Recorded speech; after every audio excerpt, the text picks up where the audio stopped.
صباح الخير يا فندم. صباح الفل.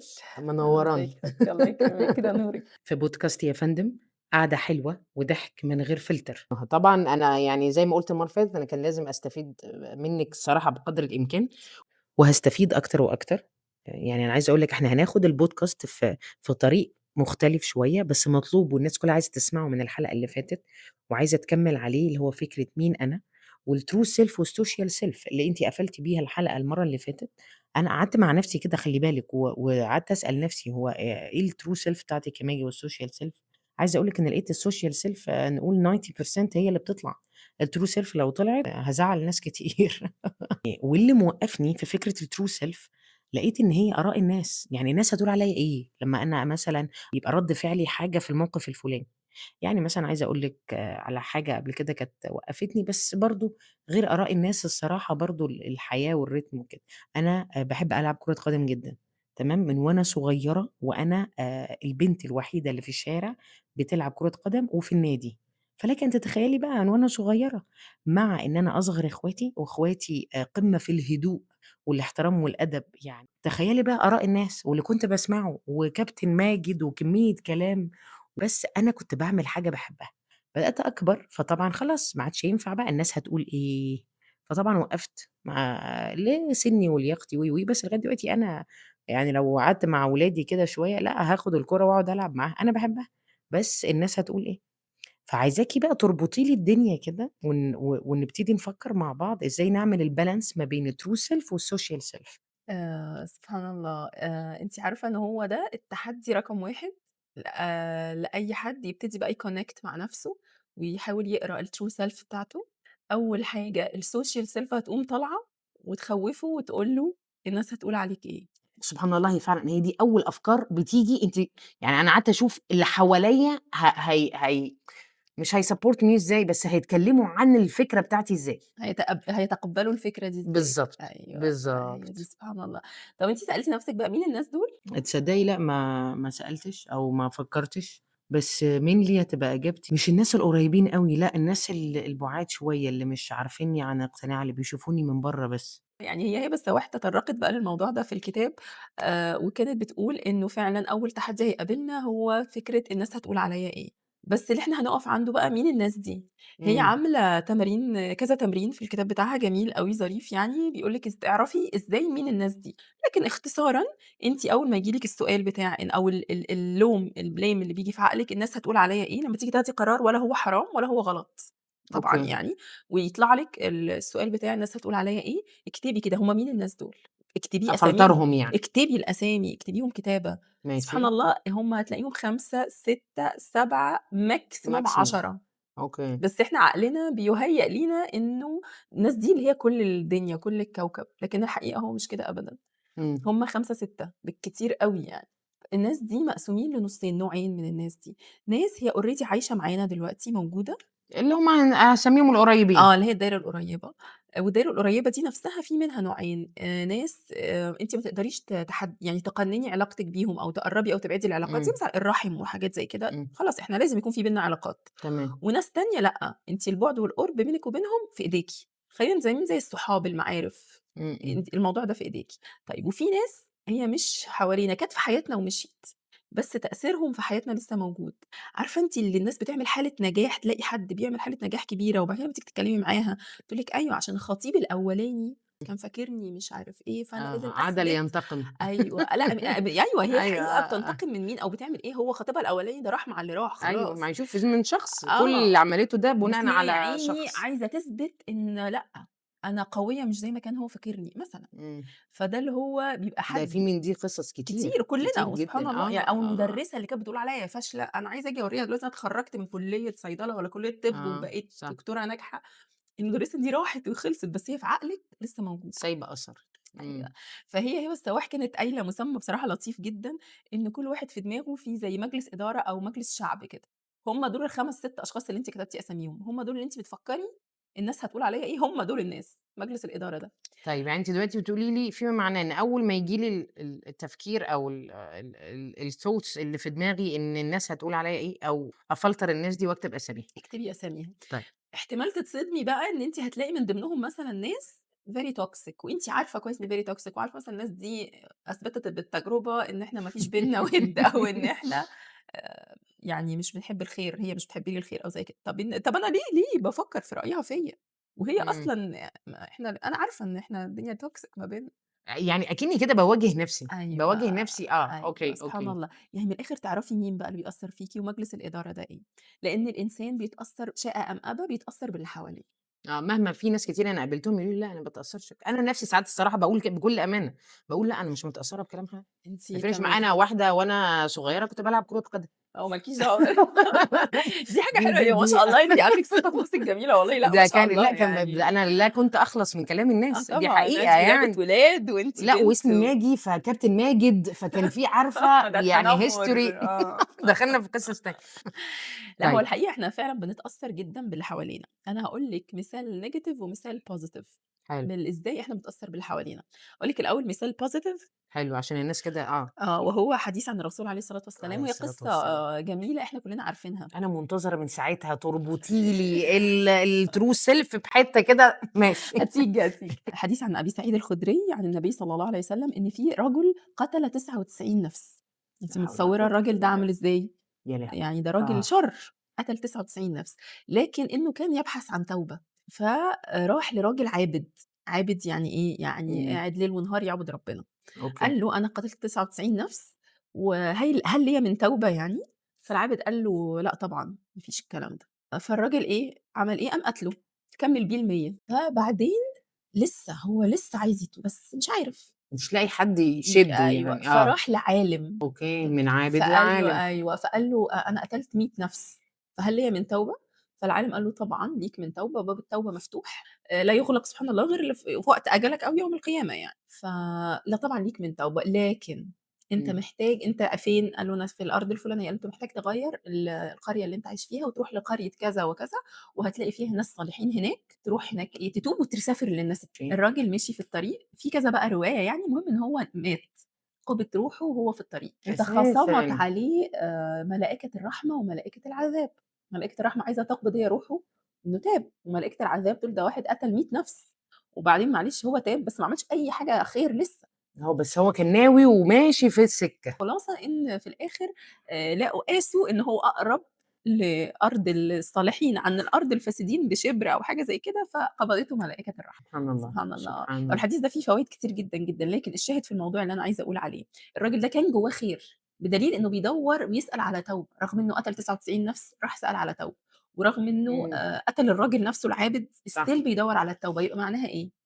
هو في خير من جوّاه على فكرة. إمم، طب هو إيه اللي موصّله أصلًا للموضوع ده؟ اللي الhistory حواليه، بقى ممكن، لإن العالم قال له انقل، روح لمكان فيها ناس صالحين، فاتأثّر سبحان الله. بكلامه قصدي العالم قال له علشان توبتك تصح وتوبتك فعلًا أيوه، يعني سبحان الله تقدر عليها، أنت محتاج تسيب البيئة اللي حواليك، تغيّر البيئة اللي حواليك وتروح لبيئة أيوه، ناس تانية. عشان هُم دول اللي مأثّرين عليك، أيوه، فأكيد فهُم دول اللي تأثيرهم مأثّرين مخلّينك عليك، بس ده مش مُبرر إن أنا مثلًا لو أنا عارفة إنّي باعمل ذنب أو باعمل حاجة مش صح، هاقول إن أنا إيه، أنا مُحاطة بشِلّة من آه. عارفة أذكار لأ، ده مش مُبرر ليكِ، أنتِ عاقلة وواعية وتقدري تتحرّكي، لكن ده اللي أنا الشاهد في الموضوع إن قد إيه الواحد بيتأثّر باللي حواليه. أوكي، فده كان دي التأثير كانت الpositive، الpositive. هو أول ما مشي وساب الناس دي، إن شاء الله إن هو هيبقى من الصالحين. وفي حاجة لطيفة، حاجة جميلة إنه ربنا بيحاسبنا على الطريق، مش بيحاسبنا على النتيجة. الراجل ده ما عملش أي عمل صالح خالص، لأ ده خير المثال، خير المثال فعلًا. لكن بسم الله الرحمن الرحيم هو قال يا رب أهو أنا هابتدي، ورّى من ربنا عزيمة، إمم. خلاص ربنا يحاسبنا على الطريق مش على النتيجة. طب دي برضه منها اللي هي جملة الأعمال بالنيات؟ يعني هو فعلًا إنما كان الأعمال بالنيات ولكل آه، امرئ ما نوى طبعًا، طبعًا. بس هنا في فرق، دايمًا هتلاقي في القرآن والذين آمنوا مش بس الذين آمنوا إمم، وعملوا الصالحات، لأ إمم. إحنا عندنا في الإسلام لأ لازم تاخدي action. يعني أتحرّك، اتحرّك، خدي اسعى، بس. اسعى بس، هنتكلم في ابتدي. الموضوع ده بتفاصيل طب حلو، لأ تاني، بس إحنا ما يعني وراناش حاجة غيرك. الله حلو، يسعدِك طب يا أنتِ رب. كده قُلتِ لي طب ده المثال الpositive. هاجيب أقول لِك بقى المثال بقى مثال negative النيجاتيف. بالتأثير اللي أوكي، حوالينا. إمم، الرسول عليه الصلاة والسلام عليه مين الصلاة كان والسلام. أكتر واحد بيحميه في أول الدعوة خالص؟ عمّه، كان عمه إمم، أبو طالب. عمه أبو طالب ده أسلم والّا ما أسلمش؟ لأ ما المفروض ما أسلمش، أسلمش لأ. لأ، طول ما مع الرسول إن هو فعلًا كان بيحميه كان ويعني بيحبه وشايله جدًا زي ابنه، وكان آه، بيحميه وكان فعلًا بيحميه. وكان مصدّق إنه نبي بس ما أسلمتش ليه يا أبو طالب؟ آه. القبلية، ما أقدرش في أترك القبيلة. ما أقدرش أترك مِلّة آبائي، سبحان الله. الرسول صلى الله عليه وسلم أوكي. كان نِفْسه جدًا إن أبو طالب يسلم، لأ جِه وقت وفاة أبو طالب الرسول صلى الله عليه وسلم راح له البيت وهو خلاص بيموت يعني بيحتضر، إمم. لقى عنده أبو جهل وعبد الله بن أبي أمية، فقال له: "أي عم قُل لا إله إلا الله كلمة أحاج لك بها عند الله." طب قُل إمم. بس لا إله أنت خلاص بتموت، قُل لا إله إلا الله عشان يعني قُل يعني لربنا بس قال لا آه. إله إلا الله، ومين فوق راسه؟ أبو جهل وعبد الله بن أبي أمية يقولون: "يا أبا طالب أترغب عن ملة عبد المطلب، أترغب عن ملة عبد المطلب." فضل لحد فوق فوق دماغه دماغه، ومات. الراجل مات وقال: "بل على ملة عبد وهي المطلب." كانت وهي جملة. كلمة هو عارف وكل الناس عارفة إن هو بيموت، سبحان الله. فشوفي قد إيه تأثير اللي تأثير. حواليه، إمم. فإحنا بنتأثّر شئنا أم أبينا، دي حاجة خارج إيديك. طب أنتِ والله هتقولي لي آه. طب ما خلاص كده الموضوع كلّه بقى برّه إيديّا، في ناس هتقول كده، دي صح؟ حقيقة إن لأ. الموضوع كده خارج. كله خارج لأ، أنتِ اللي خارج إيديكِ التأثير الناس اللي حواليكِ، بس اللي داخل إيديكِ بقى، إمم. مين بقى الناس فاكرة أمّا قُلنا مجلس الإدارة نفلتر بقى بقى، نفلتر، أيوه مش قُلت لِك اكتبي بقى الفلترة الناس صح، مجلس صح. الإدارة اللي في عقلِك، الناس دي أنا اللي بارقّيها بنفسي، باللاوعي كده بارقّيها، فلمّا يكون عندي وعي أبقى عارفة أرقّي مين، يبقى هو إمم. في مجلس الإدارة اللي في عقلي حلو موضوع مجلس الإدارة ده. أيوه، ومين ما يستاهلش الترقية دي، أو مين كان موجود وهو واخد الترقية وأنا ما كنتش واعية، ولمّا وعيت لأ هانزّله درجة. أنا مش باقول لِك إنِّك هتقطعي علاقتِك بالناس، إمم. بس باقول هتحطّي كل واحد في نرتّب مكانه أولويات. الصح، بالضبط، ماشي حطّي كل حلو. واحد في مكانه الصح. أنا عايزة أقول لِك إن في ناس بقى تانية أصلًا هتقول لِك لأ، أنا أساسًا ما فيش أي حد بيأثّر طيب إيه أهمية أصلًا إن يبقى بجملتِك بقى مجلس الإدارة اللي في دماغي مجلس مش إدارة صحّي؟ مش toxic. آه. طيب سبحان الله لو أنتِ المجلس الإدارة اللي في دماغِك دوّة صحّي، إمم. هتكوني أفضل نسخة من نفسِك. إزاي هاقول لِك، سبحان الله ربنا بيقول في سورة التوبة: "والمؤمنون والمؤمنات بعضهم أولياء بعض." شوفي هو أولياء بعض يعني هم دلوقتي بقوا أصحاب مع بعض، إمم. المؤمنين والمؤمنات. بيعملوا إيه بقى دول؟ يأمرون بالمعروف وينهون عن المنكر ويقيمون الصلاة ويؤتون الزكاة ويطيعون الله ورسوله، أولئك سيرحمهم الله. كل الصفات دي كده ورا بعض. إن الله عزيز حكيم. يبقى هم قاعدين بيعملوا إيه بعد ما بقوا أولياء وصحاب، قاعدين بيعملوا كل الحاجات اللي ربنا أمرنا بيها أصلًا، إمم. وكل الحاجات الخير، عشان كده في النهاية أولئك سيرحمهم الله. يبقى أنتِ إمم. لمّا بتكوني محاطة بناس أو مجلس الإدارة اللي في عقلِك صحّي، فأنتِ هتكوني دايمًا أفضل نسخة من نفسِك من غير ما تشعري، هم بياخدوكِ معاهم في الtrack. إمم. عارفة لمّا تكوني أنا كان بيحصل لي مثلًا كتير أيام المدرسة في مثلًا إعدادي أو ثانوي أو كده، هانزل مع صاحبتي بتقول لي باقول لِك إيه، أنا رايحة مش عارف جمعية كانت جمعية رسالة بقى، الله يمسيهم آه. بالخير، مش عارف هنعمل إيه كده وهنطبّق هدوم وبتاع علشان هتطلع، ما تيجي بس شوية، أنا ولا كانت صح. نيتي كده ولا رايحة ولا أي حاجة، إمم. بس هي إمم. قامت ساحباني معاها، فرُحتِ في فرُحت الاتجاه ده. واتبسطت فالناس الصالحة بتاخدِك معاها في الtrack معاها، إمم. فأنتِ من غير ما تحسي بتبقي أفضل نسخة من نفسِك، سبحان الله. حلو إمم. طيب كمان من ضمن الفوايد أنتِ هتسعدي في الدنيا والآخرة، إزاي بقى هنسعد في الدنيا والآخرة؟ ربنا بيقول في سورة الزخرف: "الأخلاء يومئذ بعضهم لبعض عدو إلا شوفي مشهد يوم القيامة ده مشهد صعب، إمم. والأم هتسيب ابنها والصاحب هيسيب صاحبه، يعني في أهوال يوم القيامة سبحان الله، فربنا بيقول لِك الأخلاء اللي هم الأصدقاء، الأصدقاء. يومئذ بعضهم لبعض عدو، الناس كلها أعداء لبعضها إلا المتقين، المتقين هم الناس الصالحين. إمم. كنا صالحين في الدنيا فإن شاء الله هنبقى في الآخرة هنبقى في كده. الآخرة وفي دعاء جميل أوي فيه في سورة الحشر، شوفي بقى كلام الصالحين مع بعض عامل إزاي، بيدعوا ربنا بيقولوا إيه: "ربنا اغفر لنا ولإخواننا الذين سبقونا بالإيمان ولا تجعل في قلوبنا غلًا للذين آمنوا ربنا إنك رؤوف رحيم." بالله عليكِ أنتِ مش عايزة تبقي مع الناس دي؟ آه. اللي هم أنا أصلًا دول بيدعوا لي، أيوه صح، صح. وبيدعوا إن يا رب ما يكونش في قلبي غِل ليهم. آه. On the other side أنا جسمي أشعر والله لمّا شُفت بقى الother side the إيه other side بقى؟ حاجة وحشة جدًا، أنا مش عايزة أبقى كده أبدًا. سورة الأحزاب: "وقالوا ربنا إنا أطعنا سادتنا وكبراءنا فأضلونا السبيل، ربنا آتهم ضعفين من العذاب والعنهم لعنا كبيرا." في سورة الأعراف: "كلما دخلت أمة لعنت أختها." the other side بيلعنوا بعض بيلعنوا بعض. لعن، يا نهار أسود! بيتمنوا العذاب لبعض. بالله عليكِ أنتِ عايزة إمم. تبقي مع أنهي فئة؟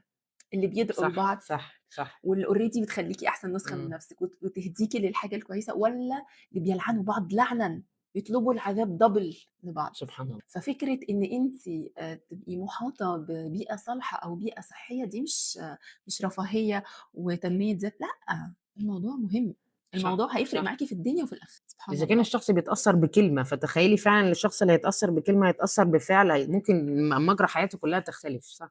أو اللي حواليه صالحين. في سورة الفرقان ربنا بيقول: ويوم يعض الظالم على يديه يقول يا ليتني اتخذت مع الرسول سبيلا يا ويلتى ليتني لم اتخذ فلانا خليلا. ليه عمل فيك ايه فلان ده؟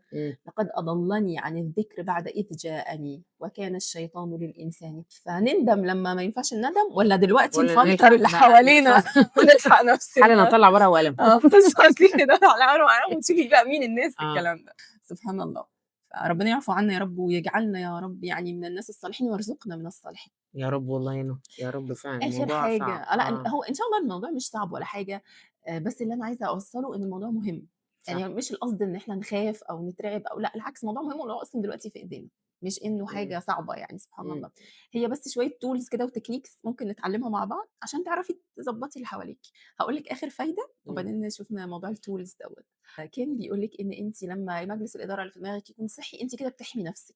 إزاي باحمي نفسي بقى؟ حديث جميل أوي عن الرسول عليه الصلاة والسلام بيقول إيه: إنما مثل الجليس الصالح وجليس السوء كحامل المسك ونافخ الكير. الكير دوت اللي هو جلد كده تخين اللي بيستخدموا الحداد عشان يهوي على الحديد. زمان يعني كانوا حاجة بيستخدموا زمان كده. دلوقتي بقى حاجات مختلفة، بس إنه حاجة جلد تخين كده بيستخدموا الحداد قدام النار. اوكي، حاجة تمام. صعبة كده. يعني مكان فيه نار وحرق. اوكي. فإحنا اتفقنا الجليس الصالح اللي هو زي حامل المسك، والجليس السوء كنافخ الكير. فحامل المسك إما أن يحذيك يعني يعطيك، وإما أن تبتاع منه تشتري منه، وإما أن تجد منه ريحا طيبة. يعني بتخشي كده عبد الصمد القرشي كمية روايح جميلة. اصلا اصلا من الاول تخشي محل، يا اما ريحته حلوه، يا اما هم بيكونوا بيدوا هدايا للناس صح دي صح. هديه، وانت تشتري ايوه. حاجه جميله وتخرجي. اه ونافخ الكير إما أن يحرق ثيابك وإما أن تجد منه ريحا خبيث. ربنا يعفو سبحان عنك. الله. فده مثل إن أنت لما بتبقي قاعدة في قاعدة كويسة أو محاطة بناس كويسة، فأنت بتحمي نفسك أصلا. يا إما أنت هتستفيدي منهم حاجة كويسة، يا إما هتتعلمي وتروحي تعملي معاهم حاجات كويسة، يا إما يا ستي مش هتستفيدي ولا عملتي أي حاجة خالص، بس قاعدة في مكان قلبك مطمئن. مش حاسة إن اللي قدامك بتتكلك على السين، والتانية دي أصلا بتكرهك ومستنية لك يعني عارفة أنت جو الستات ده الجميل ده. وهنخش بقى في قصص كبيرة، غيبة ونميمة يعني بالضبط سبحان لا الله، تعد اللي هي فيه. بقى إيه، اللي هو إنه نافخ الكير بقى، اللي هو يحرق ثيابِك أو حتى بيبقى ريحة النار أصلًا نفسها وحشة، سبحان الله. وعلى إيه كل ده؟ فأنتِ المفروض ده أقل حاجة إنِّك بتحمي نفسِك. طيب سبحان حلو الله. جدًا. أنتِ قُلتِ بقى جملة عشان هارجع لها تاني، أوكي. الtools بقى اللي تساعدنا إن أنا أعرف بيها ده أحُط هنا، لأ ده ما أحُطّوش هنا، ده أبعده عني، ده أقرّبه منّي. يعني لو تبسّطي لنا الموضوع برضه عشان الناس، ده كفاية أوي إنّي هاجيب ورقة وقلم هتقعد تفلتر. أنا عايزة أقول لِك ده هيبقى تقيل أوي على ناس كتير، بس خطوة صدقيني بخطوة. هي هتبقى يعني صعبة أو مش صعبة، بس إنه هتاخد منِّك مثلًا وقت، مثلًا قولي ساعة عقبال ما تعصري دماغِك، أيوه. بس أنتِ هتستغربي جدًا من النتيجة. من النتيجة اللي إن هتطلع. كمية ليه أنا طنط فكيهة مأثّرة فيّا ليه؟ أنتِ فاهماني؟ أيوه. إزاي الناس دي أنا باتأثّر بيه سبحان الله. فهي على قد ما هي يعني تاخد مجهود، بس أنتِ يعني أكتر واحدة أنا مستفيدة. المستفيد. سبحان أيوه. الله طب يعني. ساعدينا بقى كده، طيب معلش هي بعد هبة إذنِك. السواح برضه قالت آه. أدوات، قالت 5 أدوات حلوة جدًا، هنتكلّم فيها وبرضه هنشوف إذا كان عندنا في الدين حاجات بتsupport الأدوات دي. حلو. فهي بتقول أول حاجة التخصُّص عند الاستشارة. يعني إيه؟ يعني حصل معايا مثلًا مشكلة بيني وبين جوزي، مشكلة بيني وبين الولاد في تربيتي كده يعني. المفروض تعملي إيه أنتِ؟ أروح أسأل مين؟ في ناس بقى بتروح تسأل واحدة عم محمد صاحبتها. المكواجي بيبقى عارف البواب بيبقى أيوه، عارف، إن أنتِ الحارس وهو متخانقة مع الأستاذ فوق. الdelivery guy وهو بيسلّمني الحاجة باقول له معلش أصل وبعدين ما لمّا تيجي ادّانيش فلوس تقولي يا النهارده. ستي أنتِ مالِك كده تقولي أبو فضفض، آه. أنا مش قادرة. هانفجر. أيوه. يعني ما فضفضتش لأ، ده أنا هادمّر البيت. دلوقتي فكرة الاستشارة بحد ذاتها إمم. هي فكرة موجودة في الإسلام، والرسول صلى الله عليه وسلم يعني عليه الصلاة استشار والسلام. كتير جدًا. وربنا بيقول: "وما أرسلنا من قبلك إلا رجالًا نوحي إليهم فاسألوا أهل الذكر إن كنتم لا تعلمون." عادي حاجة عندي مش عارفاها أروح أسأل. صح، وبعدين صح. سبحان الله ربنا بيقول له إيه: "وشاورهم في الأمر." إمم. فربنا دي في سورة آل عمران. وفي كتير جدًا في السيرة، يعني في غزوة بدر، كان الرسول صلى الله عليه وسلم لمّا قال هنقف هنا عشان هنحاربهم في المكان ده، فجاله حد من الصحابة قال له: "يا رسول الله ده وحي والّا إنما هي المشورة؟" فقال له: إمم. "لأ مش وحي، ده إنما هي المشورة." قال له: "خلاص يبقى المكان ده مش أحسن مكان technically يعني في عشان لو الحرب." وحي إحنا خلاص فلو وحي هناخد خلاص مش ده هنتكلم أمر، فيه، الموضوع بس منتهي. لو إنما المشورة إنما المكان ده مش أحسن مكان في إمم. الحرب يعني، لأ نروح المكان الفلاني وكذا وكذا، وقال له على خطة تانية. وفعلًا الرسول صلى الله عليه وسلم سمع كلام الصحابي دوّة وعملوا هو كده. ده الرسول أهو يا جماعة سمع كلام الناس اللي حواليه. ففكرة إن أنتِ تستشيري، فدي فكرة في الدين جدًا وvery valid، بس السؤال هنا أستشير مين؟ مين؟ أنا عندي مشكلة مع جوزي أو مشكلة زوجية، نروح نستشير حد متخصص. متخصص في الموضوع ده. إمم. ودلوقتي بقى المواضيع دي بقت يعني من فضل ربنا علينا available جدًا، جدًا for free، وفي اللي مش free بقى، يعني على حسب أنتِ ما تشوفي أيوه، وضعِك، أيوه. بس أنتِ افتحي بس اليوتيوب والّا أي حاجة على السوشيال ميديا، وبلاش اليوتيوب، بقت حتى في الدوائر القريبة مننا، إمم. إلا ما هتلاقي صاحبة من صحباتِك مثلًا بقت متخصصة في التربية الإيجابية، وواحدة صاحبة تانية متخصصة في العلاقات الزوجية، بقت المواضيع بقت بقت كورسات. أيوه. فأنتِ يعني تستعيني بالله وتدعي وكل حاجة، بس وتستشيري، بس حلو. مين؟ فإحنا بنتكلم على فكرة إيه، التخصُّص عند في الاستشارة. الاستشارة. أوكي. دي من ضمن الحاجات اللي حلو. أنتِ مثلًا أنا عارفة إن ماجي في الحتّة دي شاطرة فيها، فأنا هارقّيها في دماغي في إمم. الحتّة دي، ماشي، فأنا فاهماني؟ كده بدأت آه، أرتّب الدنيا شوية. مش حلو. أي حد، أنتِ عندِك مشكلة في شغلِك أو إمم. مش هتروحي تسألي مثلًا صاحبتِك اللي يعني مثلًا ما اشتغلتش أو ما مش صح، مش فاهماني؟ فأنتِ أمّا إمم. تبقي متخصصة في الاستشارة دي، تبقي عارفة هترقّي مين، حلو. دي أول دي حاجة. أول tool. تاني حاجة، أنا هاقول لِك كلمتين بس يخوّفوكِ بس. أنتِ النهارده عمّالة تقولي حاجات negative صعبة شوية، بس لا، لا، لا، ماشي. لا، إن شاء الله ما بس فيش لازم برضه negative. عشان كل الناس الله تشوف. المستعان، لا العكس بالضبط. والله، إن إحنا لازم أراجع أنا متابعة مين على السوشيال ميديا. يا دلوقتي لهوي! ده أنا كمية reels كده، واللي باقف عنده أنا عارفاه مش آه، عارفاه، باسمع أنا هاقول لِك كده كلمتين بس. إمم. السوشيال ميديا دي بقت حاجة من يعني كان زمان أنتِ المدرسة، الشارع، العيلة، هم دول اللي بنتأثّر بيهم، لأ دلوقتي إحنا بنتأثّر بالسوشيال ميديا جامد جدًا، فدي من ضمن دايرة التأثير اللي أنتِ مش مدركة إن هي مأثّرة قيمتها. عليَّ. وفي كام influencer كده ممكن في النُص وأنتِ بتكتبي برضه تطلّعي كام influencer أنتِ بيأثّروا معاكِ، يفرقوا معاكِ. إمم. لأ ده بُصّي بقى مين دول، مين الinfluencers دي؟ أهميتهم إيه في حياتي أساسًا؟ أنا لو قعدت كده ركزت، أهميتهم إيه في حياتي الناس دي؟ يعني ممكن بس تكون في ناس مهمة وفي ناس بتpush you إنِّك تبقي إنسانة أفضل، ما حدش قال حاجة، بس إمم. نراجعهم نشوف مين بقى. ليه بقى؟ أنا هاقول لِك حاجة في سورة الأنعام، أوكي. ربنا بيقول إيه: "وإذا رأيت الذين يخوضون في آياتنا فأعرض عنهم." ها، فعل أمر، فأعرض عنهم حتى يخوضوا في حديث غيره، وإما ينسينك الشيطان فلا تقعد بعد الذكرى مع القوم الظالمين. إيه بقى الكلام ده؟ أيوه بالراحة عليَّ أيوه بقى أنا كده، بالراحة بالراحة عليَّ. عليكِ. إمم. دلوقتي حاجات كتير جدًا بنشوفها في السوشيال ميديا بتكون حرام، إمم. غلط، واستهزاء، أكيد. وفي من النُص كده استهزاء بالدين برضه، في بس ناس بتيجي بتاخدها بكوميديا كده. بتيجي كده بطريقة من غير ما تحسي، بس أنتِ بتبقي لمّا تسمعي بتبقي عارفة من جواكِ ال إمم. الكلام ده مش لأ، مش مش صح. مضبوط. أنا حاسة إن فيها حتة استهزاء كده، فربنا بيقول لِك لمّا تسمعي الناس دي الذين يخوضون في آياتنا تعملي إيه؟ إمم. فأعرض عنهم، اقفلي، على اعملي طول. unfollow، شيليه من عندِك ما تدّيش نَفْسِك فرصة أصلًا إنِّك أصلًا. تسمعي وتكمّلي، فخلاص تشيليه أيوه. من طيب وإما الريفر. ينسينك الشيطان، طب افرض أنا نسيت وأنا مش واخدة بالي، بس أول ما أفتكر فلا إمم. تقعد بعد الذكرى، خلاص أنا أول ما أفتكر خلاص.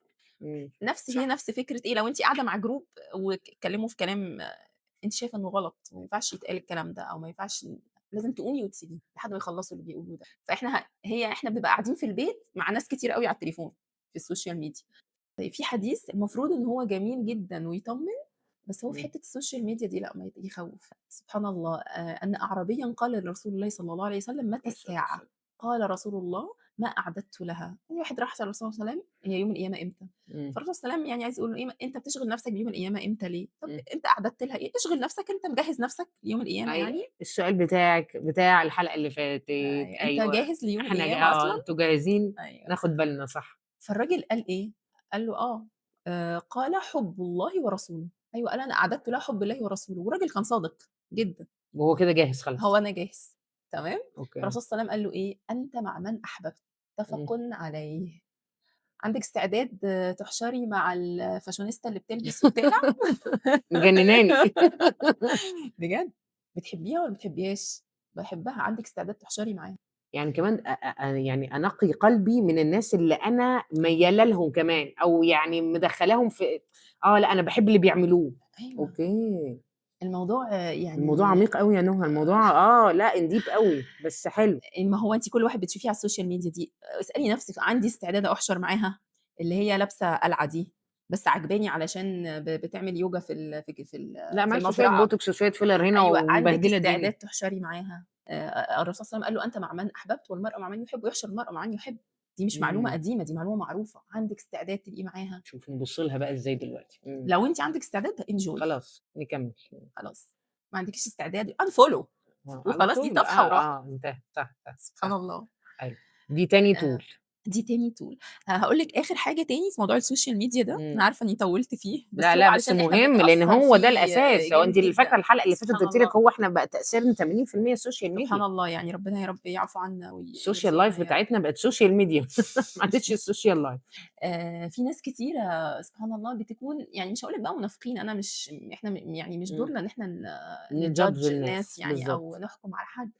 لكن في سورة الأحزاب في ربنا بيوصف غزوة الخندق، sorry. أنتِ عارفة غزوة الخندق كان إيه اللي حصل؟ إمم. يعني كل قريش واللي جنبهم يعني قرروا إن هم هييجوا يغزوا المدينة، فالرسول صلى الله عليه وسلم عمل خندق. عمل خندق وده آه. كان بالمناسبة باستشارة برضه، استشارة إمم. سلمان الفارسي.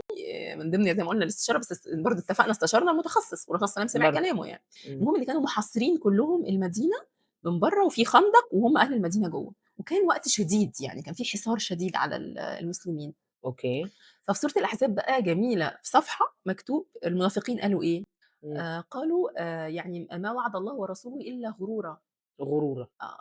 الناحية التانية الصفحة اللي قدّامها بالضبط، المؤمنين قالوا إيه، هذا ما وعدنا الله ورسوله وصدق الله ورسوله.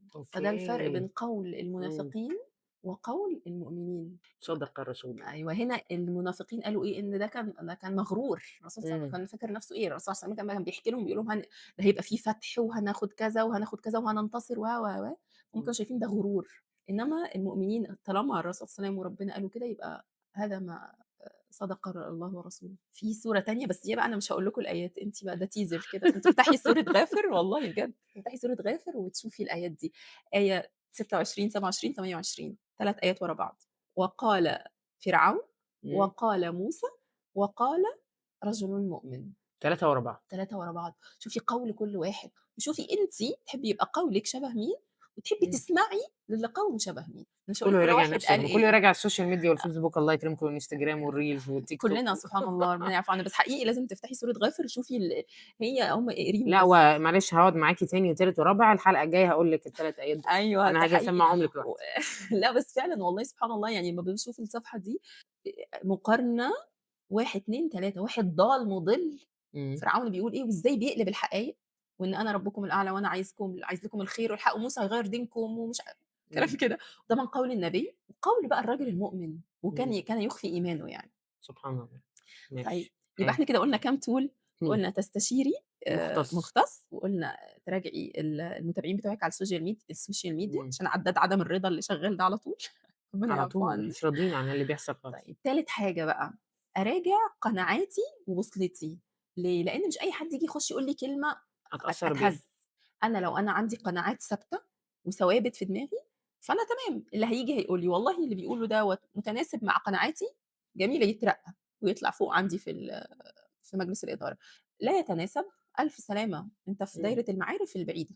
يعني أوكي. أعرف أنا بقى قناعاتي لسه وبوصلتي كنت حالًا إزاي. هاقول لِك أهو، طَب آه. أنا أصلًا إيش دراني إن قناعاتي كويسة؟ ومن يبتغي غير الإسلام دينًا فلن يُقبل منه وهو في الآخرة من الخاسرين. إمم. يا أيها الذين آمنوا في سورة البقرة ادخلوا في السلم كافة ولا تتبعوا خطوات الشيطان. السلمي في التفسير هو الإسلام. يعني إيه؟ يعني أنا إمم. قناعتي ووصلتي الإسلام، كل ما هو دين فده ثابت. ده أساسي، غير لا كده جدال فيه. غير إمم. كده نتكلم وناخد وندّي براحتنا. يعني إيه كل ما هو دين فهو ثابت؟ يعني إحنا مسلمين، فأنا تمام، أنا بالنسبة الصلاة هاصلّي، بس حلو. صيام you do Ramadan I don't do Ramadan. رجعنا للإنجليزي رجعنا شُفتِ للإنجليزي. الtrend الجديد if you do I don't do Ramadan. you don't do Ramadan يعني إيه؟ فين؟ آه. لأ أنتِ مش متابعة. أنا مش شُفتِ الحمد آه. لله يا رب، الحمد لله ما شُفتهمش دول. اللي هو إحنا بناخد حتّة ونسيب حتّة. يعني إيه I don't do Ramadan؟ they don't do Ramadan يعني مش بيصوموا. أنا والله أنا باصلّي برضه الواحد بقى بيشوف برضه شوية بس أنا مش باصوم I don't do آه. Ramadan. ده إيه بقى؟ ده إيه؟ ده ده برّه إيه؟ المِلّة ده فين؟ قرأناه فين ده؟ خلاص ادخلوا في السلم كافة، خدي الإسلام كله على بعضه. أنا باصوم واصلّي، بس معلش موضوع الحجاب ده بُصّي في فرق لمّا أكون أنا إمم. عارفة إن الحجاب ده فرض، بس أنا باعمل ذنب ومقصّرة، من وفي جوايا. فرق إن أنا لا، لأ طبعًا ما فيش كده، ما فيش وأنا أصلًا مش حجاب مقتنعة، ومش مقتنع وه وهات لي أنا I دليل. do this but I don't do this. لو أنا باجيب الحاجات دي آه. من جيبي أو من جيبِك أنتِ يا ماجي يبقى ماشي فيها كلام. نفتي مع بعض أيوه، كُلّنا. إنما هو خلاص أمر من رب دي العالمين. basics. صح. فأنتِ كل ما هو دين فهو ثابت. بس برضه هنيجي هنا لحتّة مهمة. إمم. دلوقتي إحنا للأسف حتى في المدارس بقى الدين مش يعني بعدنا البيزكس نفسها الناس ما عادش عارفاها، بقت بتشوف إيه، أي شيخ على السوشيال ميديا لا نعلم عنه شيء ولا نعرف اسمه ولا جاي من أنهي منصر، بيقول 1، 2، 3. هو إحنا in a situation ده حقيقي. دي فالموضوع والموضوع فعلًا محتاج مننا مجهود زيادة إمم، وفي ضغط أنا معاكِ، صح، إن صح، أنتِ أصلًا تدوّري على حد الثقة، بس إمم، معلش يا ماجي excuse me إمم. إحنا كنا بنعمل إيه في السيوتيكال في الكلية؟ يعني بلاش نفتكر مع بعض صيدلة عشان يعني اللي أنا مش عارفني قصدي هيقول تقولي لِك ما خرجتش منها بس يعني اللي أنا عايزة أقوله آه. يعني كلّها structures وحاجات يا خرابي! what on earth I will do with إمم، this صح. خلاص، بس كنا بنذاكرها. معلش جيد جدًا مع مرتبة الشرف اللي مش ما شاء فاكرة الله حاجة في تبارك صيدلة دي، الله. بس الحمد لله، الحمد لله. لأ ونجحت ومشيت وأنا باكرهها. أيوه، اللي أنا عايزة أقوله سيبِك من صيدلة، أي كلية تانية، أي كلية تانية فيها challenge، ثانوية إمم. عامة فيها حاجات challenging، كل حاجة في حياتنا فيها حاجات challenging. أنا grade 1 بالنسبة لولادي والله فيها challenge. challenging بنعمل إيه دلوقتي أيوه لولادنا آه. الصغيرين بتعملي إيه في الscience والmath لمّا يكون هو مش فاهم؟ ب معلش ب بنتشقلب، صح، بنتشقلب صح، لحد ما أفهّمه. صح.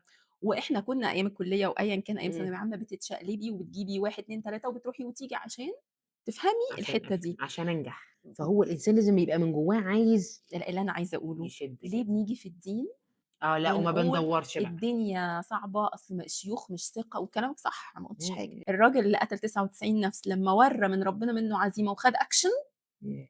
روح اسأل، دوّر، جرّب، يبقى هتلاقي أصلًا الطريق اتفتح لك كده. هتيجي كام قصة تاني كمان شوية هاقولها لِك، نفس الفكرة، ابتدي بس أنتِ خُدي بالأسباب وهتلاقي الدنيا جات وربنا لوحدها. هيبعت لِك كل حاجة. طيب يا جماعة الدنيا سهلة أهي، مش صعبة، مش صعبة. فإنه أنتِ بتقولي إن باقول لِك الدين ثابت، فبتقولي لي الموضوع صعب، إمم، الموضوع صعب وإحنا دلوقتي in a situation الموضوع very challenging إن أنتِ تلاقي حد ثقة تاخدي عنه الدين، إمم. وحد ثقة إنِّك تدّي ولادِك تخلّيه مثلًا يخش جوّه عقل ولادِك من طبعًا، الآخر، عشان صح، ولادِك صح. يسمعوه ويتأثّروا إمم، صح very challenging إمم. بس مش مستحيل لأ نقدر نوصل. فيه، بس الموضوع محتاج منِّك شوية مجهود، فربنا هيسألنا أنا كنت كل ما أحس إن الموضوع صعب أقول والله لازم أنا ربنا هيسألني أنتِ كنتِ قاعدة بتذاكري في الحاجات دي وما كانتش صعبة أهي، هي كانت صعبة ومش لغات حتى مش عربي مش كذا، إمم. بس كنت باذاكر باعمل مجهود، آجي بقى في العربي لغتنا اللي أنا ممكن بالعقل كده أفهم إنه لأ الكلام الراجل اللي بيقول ده كلام موزون أو كلام مش موزون، وأقول لا والله سبحان كُلّه الله، موجود وكُلّه متاح، بس الصيدلة دي نبتدي. حُجة عليكِ. ما أنتِ تفكّرنيش فاكرة إيه؟ الله المستعان. يبقى حلو. إحنا اتفقنا أي حاجة في الدين هي ثابتة، غير كده بقى اللي أنتِ عايزاه بقى اعمليه trial and error بقى، والله أنا بقى اتبعت استراتيجية معيّنة عشان الناس الtoxic اللي حواليّا إمم. أحاول مثلًا أتخلّص منهم أو لو في حد قريب ما أقدرش من الرحم ما أقدرش إن أنا أقطع علاقتي بيه، بس لازم أتعامل معاه بافكّر في استراتيجية معيّنة للتعامل، نجحت فشلت ups and downs ما فيش مشاكل، كل ده trial and error بس حلو. كل ما هو دين ما حدش يكلمني فيه، آه. طبعًا أي آه. حد يتكلم بس أنتِ فاهمة بتدخّلي في فأنتِ مخِّك أي إيه. حد أساسًا يا جماعة من الدايرة اللي حوالينا دخل في حتّة الدين، إحنا أساسًا كده خلاص عرفنا نرتّبه فين. بنتكلّم في أي حاجة خارجية، لأ قشطة ما ماشي، فيش أموره مشكلة، سهل. حلو، تمام، طيب حلو. آخر لأ قبل الأخيرة، رابع واحدة إمم. قُلت هبة السواح بتقول لِك إيه بقى، دَوّري على اللي شبهِك. إن شاء الله يا رب هي بس واحدة تسمع البودكاست بتاعنا تربط يعني الدنيا هننبسط كلّنا. دَوّري على الناس اللي شبهِك، الناس اللي شبهي. هي طب بتقول لِك دَوّري على الناس اللي شبهِك عشان ترقّيها في عقلِك، طب مش هو تمام، المفروض أنا بالنسبة لي إن هم دول اللي حواليّا أصلًا. طيب إحنا خلّينا نقول إحنا بقى، آه. إحنا عايزين ندوّر على الناس إحنا لسه قايلين فوق، إحنا عايزين مين؟ الناس صح، صح، الصالحين عشان صح. نبقى هم اللي هندعي لبعض وهنخش الجنة مع صح. بعض. ولو فلترناهم هنلاقي في ناس سبحان الله عارفة يا ماجي في سورة الزمر ربنا بيقول إن الناس هتخش الجنة زمرا يعني ما حدش يخش الجنة لوحده لوحده صح. هنخش مجموعات وربنا يعفو عنا النار نفس الكلام زمرا فاحنا خلينا نقول احنا عايزين ندور على الناس اللي عايزه اخش معاهم الجنه تمام أوكي. ربنا بيقول في سورة الكهف واصبر نفسك مع الذين يدعون ربهم بالغداة ولا والعشي شيء. يريدون وجهه ولا تعد عيناك عنهم تريد زينة الحياة الدنيا ولا تطع من أغفلنا قلبه عن ذكرنا واتبع هواه وكان أمره يبقى في فعل أمر واصبر نفسك إحنا مأمورين ندور على الصحبة الصالحة أمر ومأمورة ولا تطع من أغفلنا قلبه عن ذكرنا ومأمورة تبعدي عن الناس اللي تحسي إن هي تبعدك ده فعل أمر أوكي. حلو. طيب سبحان الله الرسول صلى الله عليه وسلم دايما بيقول ايه مش دايما بقى الرسول صلى الله عليه وسلم يعني الحديث ده إمم. دايما بيتقال انه الرجل على دين خليله فلينظر احدكم من آه. يخالل صح. الاقي بقى انا الناس دي فين رجعتِ صعبتيها تاني يا نهى، رجعتِ صعبتيها تاني، اتفضلي. لا سهله على أيوه، فكره سهله جدا أنا ده اللي أنا عايزاه. بقى معروف يا ماجي انت ما بتروحي النادي إمم. معروف ان الجروب ده بتوع كذا والجروب ده بتوع والله كذا مش محتاجة النادي، وإحنا صغيرين إعدادي، ثانوي، في كُلّية. الكليه في المدرسه انت مع جروب الماميز في التمرين معروف الموضوع ما بقاش صعب خالص تبقي عارفة إن الجروب دول هم بتوع الكذا، والجروب دول بتوع إمم، الكذا، طب أصل أنا باحس إن أنا مش مرتاحة أوي أو مش عارف إيه، خدي بالِك واصبر نفسك، على الموضوع محتاج شوية صبر، إمم. يعني هم دول الناس اللي هيدخلوني الجنة، اصبري بس شوية، أحطها يمكن قدّامي، أحطها آه. دايمًا كده hint واصبر قدّامي. نفسك مع الذين يدعون ربهم بالغداة والعشي. سبحان الله هاقول لِك في نفس سورة الكهف دي قصة أصحاب الكهف أصلًا هي عبارة عن إيه، إمم، هم كانوا ناس في قرية وكان فيها مش بيعبدوا ربنا يعني أهل القرية ديّة وفيها زي كأنه حاكم ظالم أو حاجة زي كده يعني. وهُم كانوا مش أصحاب أصلًا، يعني دول ناس مش أصحاب، كل واحد تمام. فيهم كان يكتم إيمانه في السر وما حدش عارف، لحد ما جه وقت يعني كل واحد كان هو من وجهة نظره هو القرار الحكيم دلوقتي إن أنا أنعزل، أخرج من القرية دي وأنعزل، فهُم عشان يبعد عن كل يبعد عن كل ده، أوكي. فهُم كل واحد لوحده خرج من القرية دي لوحده، وراح مكان اللي عند الكهف، من غير ما يكونوا هُم متفقين. ما يعرفوش بعض أصلًا، اتقابلوا هناك وفضلوا يبصوا لبعض، أنا كاتم إيماني بس ساكت، مش وأنا هاقول خايف بقى. أقول، وكل آه. واحد خايف يقول، لحد ما سبحان الله اتقالوا، عرفوا بعض، خلاص يعني ده قال، الناس عرفوا فتحت لبعض الكلام. عرفوا إن إحنا إيه، إحنا اللي بنكتم إيماننا وإحنا بعيد عن عايزين نخرج من القرية دي، كان هو ده القرار في الوقت ده يعني المناسب، فإيه اللي حصل؟ دخلوا الكهف وربنا أماتهم بقى وأحياهم وكانوا معجزة و. اللي أنا عايزة أقوله إيه، هُم راحوا المكان اللي يعتقدوا إنه الأصلح. وقابلوا بعض هناك، وقابلوا سبحان بعض الله. هناك، فأنتِ اعملي كده، يعني روحي المكان اللي تعتقديه إن الناس اللي هيساعدوكِ تخشي الجنة يكونوا هناك، هو ربنا هيبعتهم لِك والله، ابتدي، ابتدي، وهيرزقِك أيوه، زي ما بنقول ابتدي. ورّي من ربنا إمم. منِّك العزيمة، يا رب أنا أهو، أول أنا أهو خطوة أخدت، بس، يعني أنا أهو الدنيا سهلة عملت. برضه، أول خطوة بس والباقي كله هييجي لوحده. هو إمم. سبحان الله هي الصُحبة دي رزق، ممكن يعني كان أمير منير عارفاه أمير آه، منير آه، أكيد، عارفاه كان طبعًا. بيحكي يعني إن هو كان في صُحبة سيئة وكذا، وبعد ما بدأ يلتزم ساب صُحبته دي، يعني على ما أعتقد هو قعد مع قال 7 أو 8 سنين لوحده، بيشوف ناس في الجامع بيروح بياخد معاهم درس ومش عارف إيه، بس ما كانش عنده الصُحبة القريبة يعني، لحد ما بعد كده بقت عنده، خلاص هو رزق وربنا عارف هيبعت لي مين، إمتى، إزاي، أبقى واثقة. يمكن يكون مثلًا الوقت العُزلة ده كان هو ده حاجة مناسبة ليه. إمم.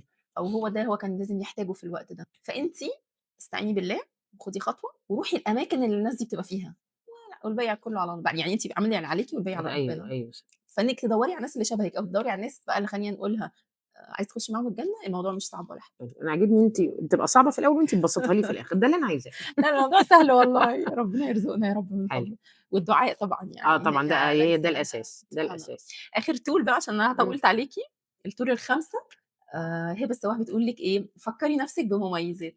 أنا ماشي، ماشي. ليه؟ يعني ده بيدّي نوع من أنواع الثقة في النَفْس، إمم. فأنتِ still برضه لمّا بيبقى عندِك ثقة في نَفْسِك هتعرفي مين تدخّليه ومين تخرّجيه.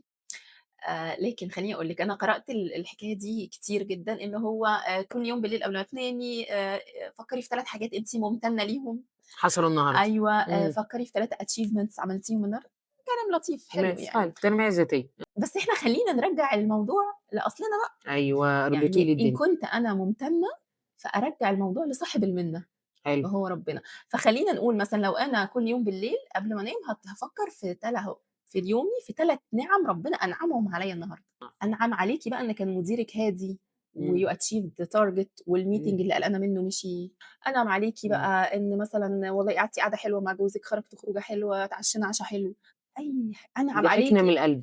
اللي اليوم عدّى فاكرة أمّا قُلتِ لي في الأول إن اليوم عدّى بسلاسة والعيال الحمد لله كويسين والدنيا مشت ماشية smooth النهارده، ما smooth كانش في خساير. دي نعمة، أصلًا أنعم عليكِ إنِّك تفتكري إن أنتِ تفتكري 3 نِعَم، 3 نِعَم، دي دي لوحدها نعمة. نعمة في حد ذاتها. ربنا بيقول في سورة إبراهيم: "وإذ تأذن ربكم لئن شكرتم لأزيدنكم." طَب لأزيدنكم. أنا أشكر إزاي من غير ما أعرف؟ ما هو أنا إمم. لازم أسترجع النِّعَم عشان أشكر عليها، عشان ربنا يزيدني. فكل يوم سبحان بالليل الله. 3 نِعَم حصلوا في اليوم. في دعاء جميل أوي أنا إمم. باحبه اللي هو اللهم إني على ذكرك وشكرك وحسن عبادتك. حلو ف أوي. فإحنا خلّيها بدل ما أفكّر في 3 مميزات إمم. عندي، 3 نِعَم. خلّيها 3 نِعَم، وإن كانت فيها مميزات عندِك فهي المميزات اللي عندِك دي برضه من نعمة ربنا عليكِ، ومن رزق ربنا ليكِ إن أنتِ مثلًا إنسانة قوية واثقة من نفسِك، من رزق إمم. ربنا بيكِ إن لمّا العيال مسكوا في بعض أنتِ ما اتعصبتيش وفضلتِ عندِك ثبات انفعالي وحليتِ ده من رزق ربنا عليكِ، فترجعي حلو. النعمة أو الميزة اللي عندِك إلى الله، سبحان الله، إلى صاحب المنة يعني. يبقى إحنا إيه إمم. ال5 tools تاني بقى؟ حلو أيوه. summarize ال5 كده tool الدنيا كده summarize. ال5 tools تاني اللي آه. إحنا دلوقتي خلاص إحنا اقتنعنا 100% إن أنتِ محتاجة نفلتر وإن الناس تشوفي الناس اللي بتأثّر حواليكِ. فينا والكلام مهما كان يا جماعة أنت فاكر نَفْسك أنا والحديد اللي اتنى لأ، لازم تراجع حساباتك وتواجه نَفْسك وتفلتر وتستخدم الtools. أول حاجة كانت قُلنا التخصُّص التخصُّص في في الاستشارة، دي أهم حاجة. نراجع السوشيال ميديا والمتابعين والمتابعات والreels اللي هوب صباعنا بيعمل كده زي ولادنا كده اللي بيجرّوا الreels. أيوه، بعدين تالت حاجة قناعاتِك، القناعات أيوه، القناعات بتاعتي وبوصلتِك، بنرجع للbasic البوصلة بتاعتنا هي. صح، وآخر حاجة الصُحبة أو الصالحة. قبلها الرابعة إن أنتِ إيه، دَوّري على الناس اللي شبهِك أو خلّينا بقى نقولها ندوّر على الناس عايزين نخُش معاهم الجنة، أيوه، صح. وأخيرًا فكّري إمم. نَفْسِك كل يوم بمميزاتِك أو أو بال3 ال3 نِعَم، نِعَم حاجة ربنا بسيطة خالص. أنعمها علينا. حتى إن ممكن النعمة البسيطة إن في baby صغنّن عندِك في البيت بتبُصّي له فبيضحك ده بجد، لأ دي والله حقيقة طبعًا، العظيم لأ دي أيوه، أيوه. حقيقة. والله مرّة كنت باسمع حد يعني كان بيقول: "هو آه، أنتِ فاكرة لمّا جوزِك بييجي يقول لِك أنا باحبِك آه، إن أنتِ كده على فكرة رزق ربنا، ربنا هو اللي باعته له." شوف فتحسّي إن هو أنتِ هتصدّقيه بجد.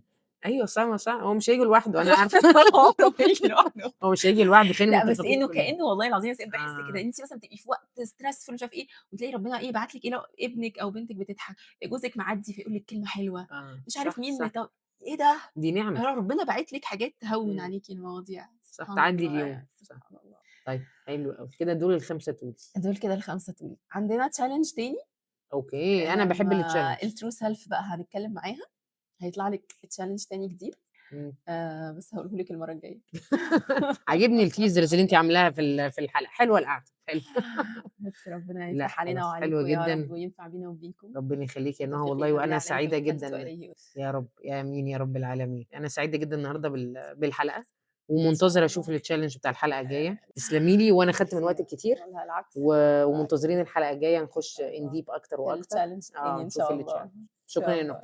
إنما الإنسان أثر، فاصنع أثرك. كانت معاكم ماجي ناجي، بتحاول تصنع أثر.